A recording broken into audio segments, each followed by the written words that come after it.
Hi everybody, it's Bob again. I hope you're having a great day. Today's video is all about forearm, wrist, and hand training. Now that's not something that most people think about when they come to the gym or exercise at home, but it's something that can be a limiting factor in either your training or in some of your activities of daily living. For example, when you're in the gym, how much you can pull is limited by how much you can hold on to. So weakness here will be a limitation for that. At home, some of your functional activities, something as simple as opening a jar, can be limited by how much you can or how good your grip is. So this is something that we kind of want to pay attention to. Now, when we think about forearm, wrist, and hand, there's certain motions we need to think about. Number one, we have flexion, which is actually bringing the palm toward my wrist, or extension, which is bringing the back of my hand to my wrist. We have two movements known as pronation and supination. Pronation is actually something that happens up near the elbow more, where I turn my palm down, or that's pronation, and then turning my palm up is called supination. We also have what's called lateral flexion, bringing my hand from one side to the other one. This is called ulnar deviation, this is called radial deviation, where I bring the thumb side of my hand toward my wrist, and then ulnar deviation is where I take the pinky side of my hand toward my wrist, going sideways. I also have actually finger opening and closing. This is called finger flexion. This is grip. This is something that, again, that can limit your training. Also, I have finger extension, opening my hand, and this is something that a lot of people don't really pay attention to. We tend to do a lot more of this than we do of this. So this is something that we need to do to get more balance around the joints, especially of our fingers. Now, remember that these are actually paired movements. We have flexion and extension, we have pronation, supination, and all of that. We need to train all of this for balanced strength around our forearm, wrist, and hand. So let's get into some of our exercises here. For flexion and extension, one of the common things we do in the gym, and some of you have dumbbells at home that you can use, is a simple wrist curl. So I'm here with my palm up. I'm holding a weight, and I'm just trying to bring my palm up toward my wrist. Okay, and then for extension, I'm going to turn my palm down and then do the opposite movement. Now, most people don't do nearly as much in this exercise as they do in flexion. Other things we could use, many of you obviously have soup cans at home, and people do use those. We're obviously limited by how much the can weighs as far as how much strength we can get. We can also go to a isometric movement. We've talked about isometrics in two of my previous videos, but I can simply try to bring the palm side of my hand toward my wrist and just hold it there and try to make it tighter and tighter and tighter, using some of the same principles we talked about before, gradually increasing the tension, holding it for about 6 seconds once we get to maximum tension. I can also open my hand and try to bring the back of my hand up toward my wrist. And again, once I get to my max position, I gradually increase the tension and hold it, and then I relax. Now, I can also use manual resistance. This is where I apply resistance using my own body. So for flexion, I could actually take my left palm and put it on my hand and resist myself as I come forward. And if you don't have any other form of resistance, this is great. Once you learn to do this, you can apply very even resistance to through the full range of motion of that joint.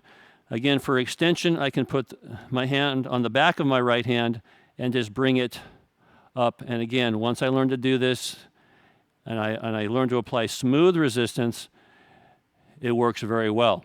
Now, I could also use a band for this. I'm just going to put it underneath my foot, get some tension on it going into flexion.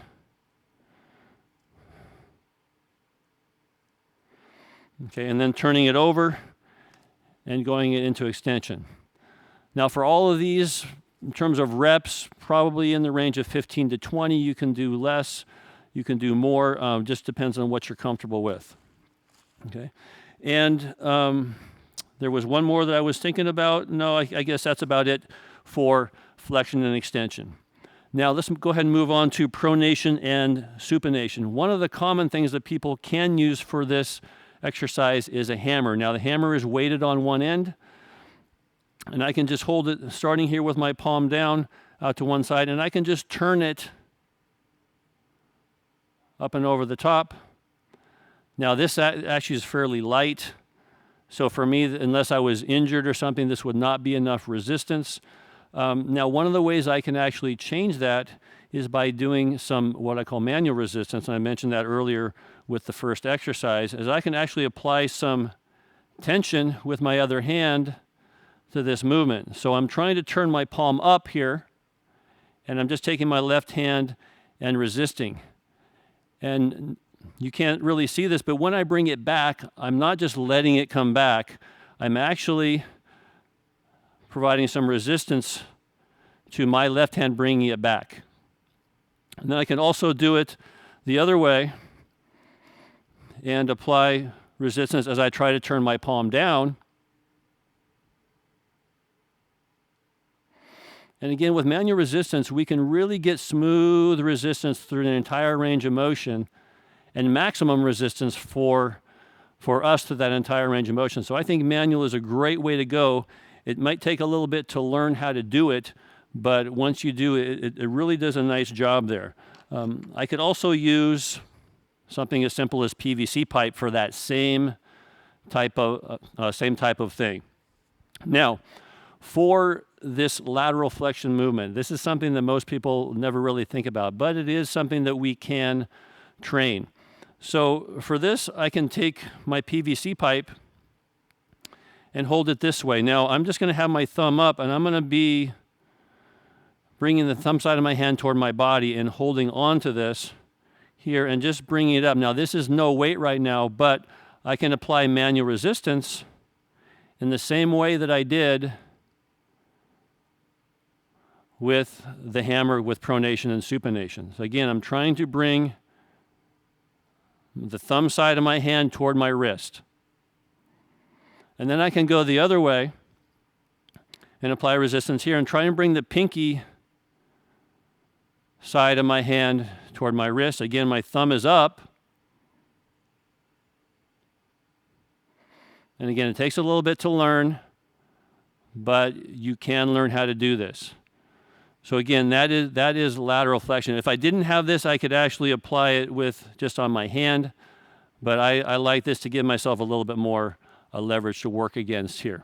Okay, so that is side bending. Now I could also, if I didn't have any equipment, I could also just do an isometric, where I just, either with my thumb up or my palm down, I could just try to bring the thumb side of my hand toward my body.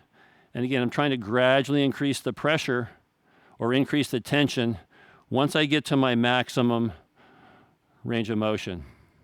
And again, this can work rather well also. All right, so those are the first three movements, or actually first 6 movements. Now and there's one that I forgot to do actually when we got to flexion and extension. So I'm going to go back for a second. Sorry about that. But another thing I can use for flexion and extension is actually a towel twist. So this is just a simple hand towel. I've kind of folded it up, and I'm going to get a little bit of a grip on this. And so my left hand is going to actually pull down. This is flexion. My right hand is going to twist up. That's extension. And this is kind of an isometric, and I'm just holding this position and trying to make it tighter. I'm going to give myself a little bit better grip here. And I just gradually increase that pressure, holding. This is also helping me with my grip strength.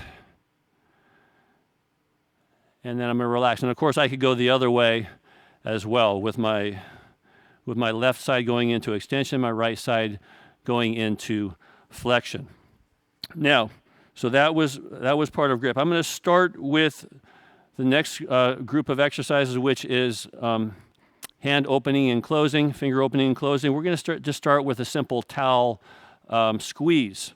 So I can take my towel, and now one of the things people do when they think about squeezing is they just use their fingers. No, we also have this that goes on when we think about squeezing something, or actually flexing our hand. So we want to use this, not just this. And so when I grip my towel, I'm going to get this back in here, and I'm going to bring it here first, and then I'm just going to simply squeeze and try to make it tighter and tighter and tighter. And then I can go ahead and relax. Now, there's a lot of things that are out there on the market for grip strength that you can also purchase, but a towel is something really simple that you can use at home. Now, for our final exercise, and again, there's lots of things we could do. I'm going to use a rubber band, and we're going to talk about finger opening. This is, again, that thing that a lot of people never think about. A lot of times people have problems because they've done a lot too much of this and not enough of this. So for finger opening, we can just take a simple rubber band and put it near the ends of our fingers. And depending on how strong you are, you might need a smaller or bigger rubber band. And we just focus on opening. Now, sometimes you get some slippage. You got to kind of find the right spot. But I can just work on trying to spread my fingers out and apart. And this is plenty of rubber band for me. Again, some of you might need more, some of you might need less. But again, that's finger opening. There's lots of other little finger things that we could do, but I'm not going to go into that today. But that is some basic things that you can do at home for your forearm, wrist, and hand. Again, hope you enjoyed the video today. As always, God bless you. Have a great day.